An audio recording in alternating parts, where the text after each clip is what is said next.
Hi, I'm James. This is my first attempt at a TikTok live, and what we're going to look at is speed painting 3 Mars 1944 British Paras using AK marker pens. So this will be an interesting little experiment, and we'll see just how well it goes. So these are the 3 figures I'm going to use. I've picked 3 quite deliberate ones. They're all wearing the helmet and Denison smock, and they've all got foliage on the helmets. One is using a number 4 Lee Enfield rifle. One is using a, what looks like a Mark V Sten, and one is using a Bren gun. And we're going to paint the 3 up, base them and put them on that base. We're going to do them as if they're for my rules, which are British officers don't duck. And if you want to know more about them, if you go to www.bodd.uk, you'll find all about the rules there, including a free demo scenario. So what have we got? Well, we've got, using the markers, we've got Dark Sun for the skin, Desert Ochre, which I'm going to use as the main paint for the smock, Dark Green, which will do for particularly the helmets, Black, which will be predominantly the weapons or the non-wood parts of the weapons. We've got Silver, which I will use on just on the Bren. The barrel of the Bren was often silver. We've got US Interior Yellow Green. That gives me a nice light green, which I'll be using on the smock, or I may use Interior Green. I'm not sure which one yet. I'll have a look at those. And Leather, which is going to be used for a lot of the trousers and the woodwork. So we're only going to use 8 colours, so we're not looking at a huge number of these. And I always tend to start with the flesh areas. So we'll start with that. Now, I don't know if you've used these markers before, but they are quite easy to use. Once they're primed, they basically paint like a pen. You can see there, goes on nice and easily. They are very opaque, the AK markers. I'm going to try some of the other ones, because some of the others are more speed paint washes, but I quite like these. I've used them for a couple of figures so far, and I've found that I can get some nice effects. And on the smaller figures, like 20mm, you can easily get a nice effect. So I'm going to paint all of the skin on these. There is a pack of different flesh colours, and I'll probably pick up some more, but the dark skin works nicely, I find, for these. Looks about right for me. I'm not being too worried about being neat, because, like I said, the opaqueness is really, really good. So that's the flesh done. Let's just bring it up so you can see it up close. Where are we? There we go. Get in focus. There we go. Yeah, nice and simple. So what I tend to do next is the smock. So we're going to use Desert Ochre for that. It is one of the things you will need to remember with these. There are less colours than you would normally get, but I have found a solution to that, which I'll talk about in a future video. So for the ochre, I'm going to paint in the smock. Now, the infamous Denison smock, lovely bit of kit, very popular with the troops. It wasn't just used by the paras, it also got used by the Royal Marines, who wore it with their green berets, and it was also worn by the SAS. So it was a pretty popular one. It lasted into the 70s in the 1959 pattern, before being replaced by a DPM version. So what I'm doing with this is I'm just blocking in the colours. I'm not worrying it there if I go over things like the entrenching tool. That's not an issue. That's not a problem at all. As I said, these are very opaque and will cover very, very easily. I have found, I'll be honest, for a not very good painter like myself, they are very, very forgiving. So we've got 2 done, so on to number 3. Again, if I paint over the pouches and the slings, I'm not worried because I can pick up on all of that when I put the next layer on.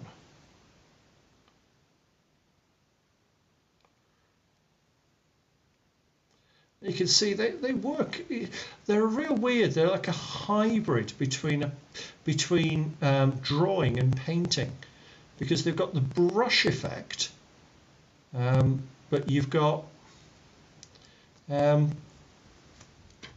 know, more like a pen for how you handle them. So what I'm going to move on to now, I'm going to give that a second to dry, is I'm going to use the leather, and I'm going to start with the trousers.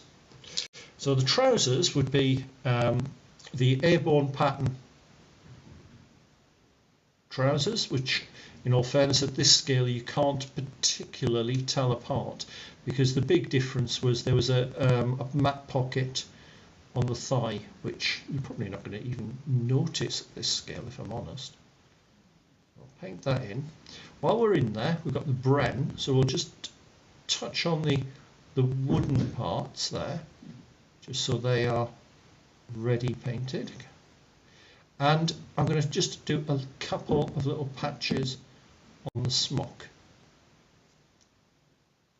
because the brown was quite a minor part of the smock. If you look at it, you don't see it particularly much.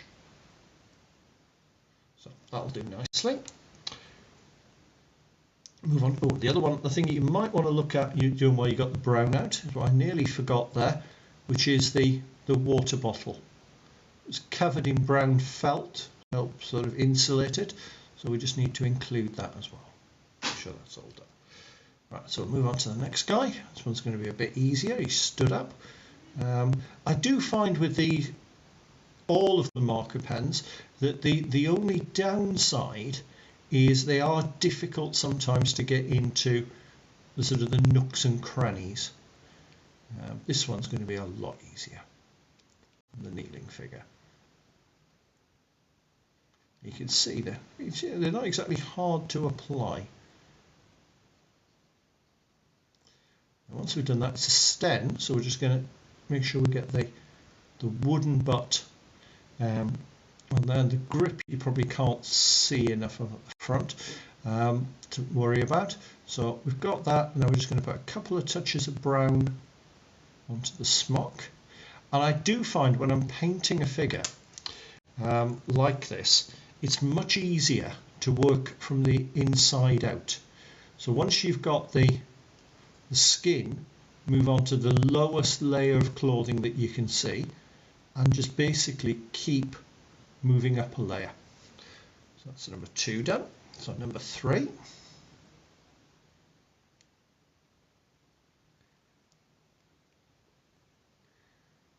So I like it when they're stood. It's a bit easier to get at all of the trousers.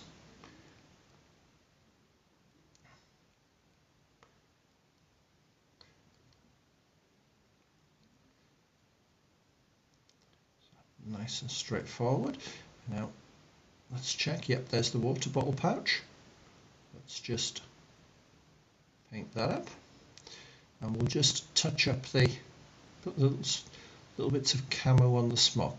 Now, being realistic, on a figure this scale, you are not going to be able to paint the Denison pattern.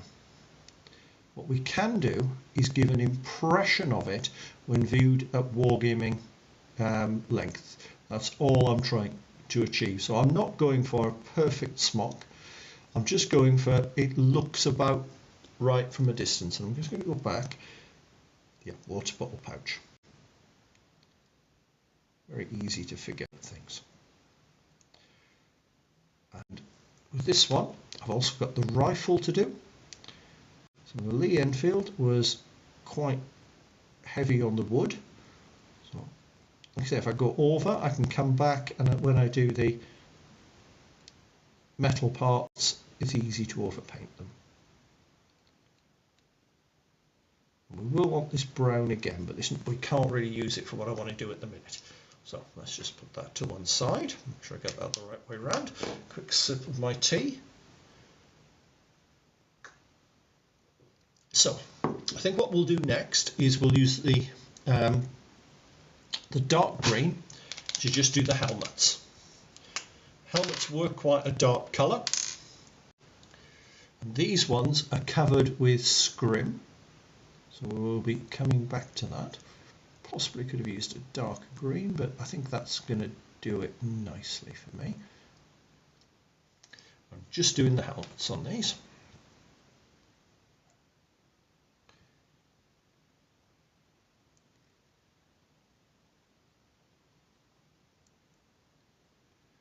Now the helmets are different from the standard British ones. The airborne helmet didn't have the rim and is actually very, very reminiscent of the German Fallschirmjäger helmets, as are the jump smocks. In fact, the early jump smocks were a direct copy. So those are the helmets, and you can see they're starting to look quite nice already, and we're not exactly spending long doing this. So I'm going to go back now and use the black. Really on these, I think the only black we're going to have are going to be the boots and the weapons. So let's get the boots.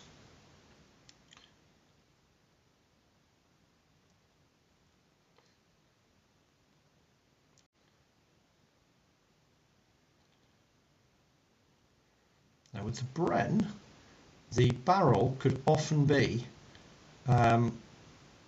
a silver colour, so I'm going to basically paint up the rest of the Bren, and I'm going to come back with silver in a minute.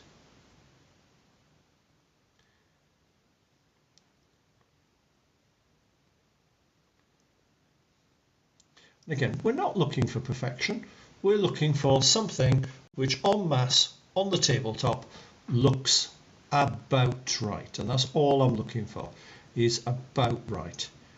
Oops, I've gone a bit onto the webbing there. Not a problem, we can soon pick that up. What we've got to remember with the Sten is we've got the magazine coming out from the side.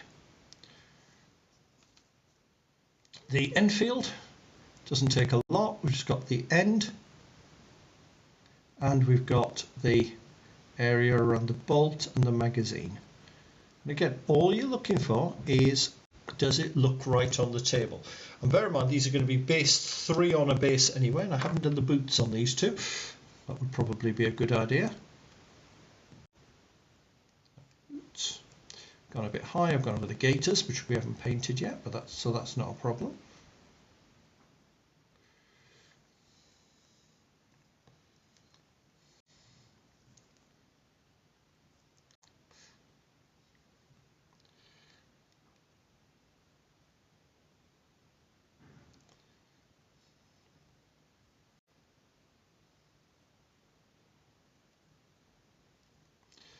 You can see they're starting to get together really, really quickly. So now what I'm going to do is I'm going to shift to the darker green for the smock. So similar approach with these. These are the same sort of things. They're still made by AK. These are more aimed at scale modelers, I think, rather than sort of the fantasy and so what I want, fantasy and sci-fi perhaps, I suppose, set for that. So touch up a couple of bits on the helmet because that's got the I think gives it a different shade of green on there. So that's that one I'm happy with. So all we're doing, a couple of little bits of green on the smock. When you look at the smock, the predominant colour is actually the ochre. So I don't want to overwhelm that. So it's just a few little stabs and stripes of the dark green. Okay, so that's the dark green done. Okay, so we'll shift now to the silver. There's only one bit, like I said, in the silver, which is the Bren gun barrel. It'll just give it that nice little standout effect, because in my rules there is a difference between gun groups and rifle groups, which means that if I can clearly identify the Bren, it's easier. When you've got half a dozen different manufacturers' figures, it's very easy to miss one or the other. So that's most of the way there now. I'm now going to switch to this green, which is a much lighter green. What I'm going to do with this is I'm going to paint up the webbing. Now the webbing was initially, when it was issued, was a sand colour, but units generally blancoed it, and the end result was it actually turned into a much greener colour. And also with that, which I nearly forgot then, I'm going to paint the anklets in. They were web, so again they were usually blancoed. Be aware, if you are painting up certain units like the buffs, they actually acquired their name by having buff coloured webbing, so they didn't apply any of this to it. They would actually need to be the sandy colour. But the beauty with this is at least it helps me differentiate the webbing out, and it just gives the figure a much nicer look to be able to have that colour. And also the sling again would be the same material, so we're going to use the same approach on the sling. There we go. So let's now move on to the last one, get all the webbing in. It's always worth getting a few reference photos. I mean, in all fairness, I've seen that many of these, it's probably not an issue for me. What I would say is check it, because what you will find is the British webbing had an X at the back. German webbing, slightly different. So if you check the webbing, get a reference photo or two of the webbing, you can make sure that you've actually done it correctly. Now we're nearly done for painting. I'm going to go back with the brown and pick out some of the detail on the helmet, some of the Hessian that would usually be on there. So it just gives it that slightly mixed effect rather than just being a plain colour. Some of the figures do have a plain helmet with nothing on, in which case you wouldn't need to do this step.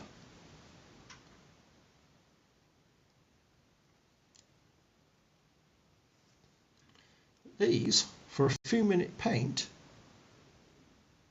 I mean, you could knock out, particularly if you were batch painting, and I have done it, not using this but using speed paints. I've actually knocked out better part of a company in an afternoon. And for a company in this, in my rules, that's a fire team. You would have 2 fire teams per section, 3 sections per platoon, plus a mortar, plus a commander, which would be 2 figure bases. 3 of those, plus your support weapons, you have a company.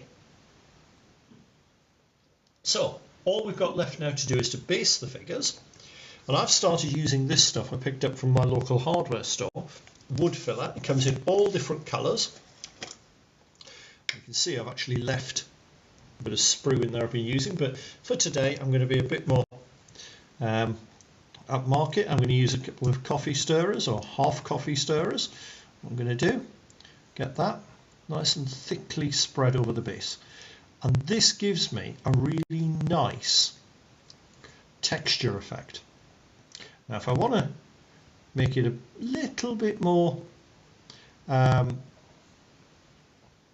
smooth, there's nothing stopping me. But oops, that was clever.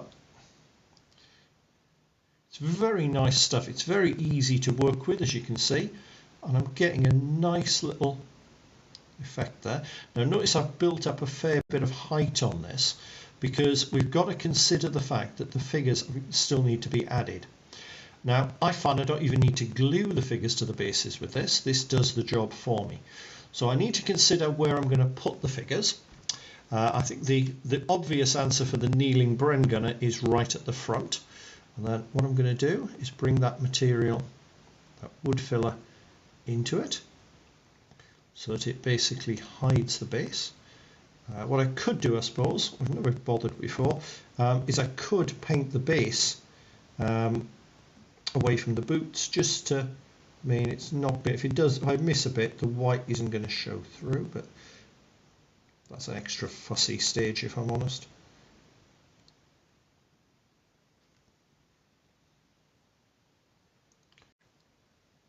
Nearly there, it's right in the middle there. Probably could use a better tool for this, but that's doing me the job nicely. So we'll have the stem gunner over to this side, I think. So again, same technique. If I need to, I can always add a little bit more texture.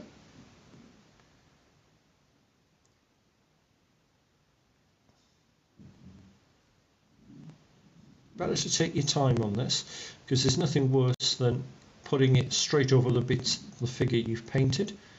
I suppose if you're painting up the mud for Passchendaele, you probably want to though. So let's get that in there.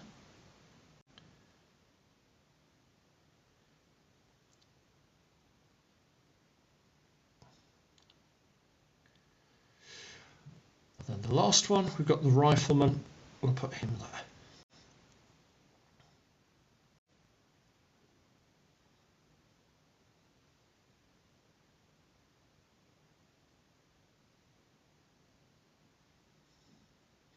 Now, if I wanted to be a little bit more, I suppose, pedantic, you could argue I haven't painted on things like the para wings and things like that.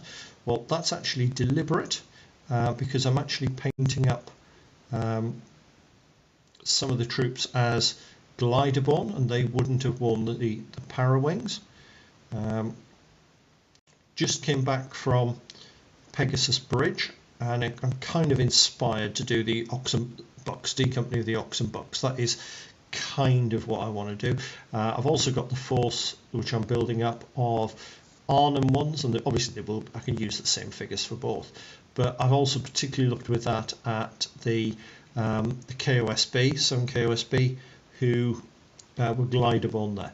So that's the mud bit down. Just store which the story. To do now is we're just going to add a little bit of static grass. It probably isn't the ideal one really, frosted static grass, but it's the one I've got with me. So it's a nice light green.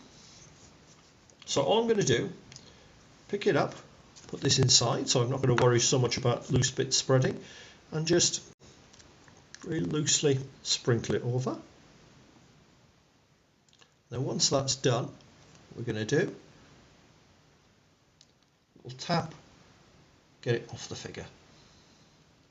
And I'll just put a bit of brown on there. No, just I think a bit of lighting. Okay, so that is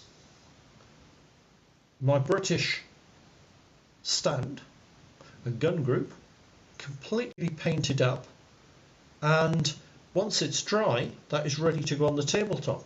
So I can now go away and have my tea, and by the time I come back, that set of figures is probably ready to go. So hopefully that's been interesting, if anybody's actually bothered watching. I don't know if anybody has. If you have, let me know in the comments, and I will be doing some more figures shortly. I'm going to have a look at doing some German troops. I've also got a couple of fantasy figures with me that I'll have a go at as well.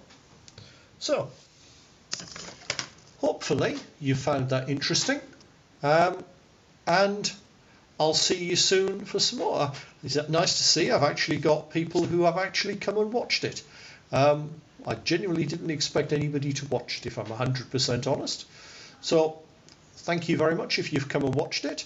And like I say, let me know what you think.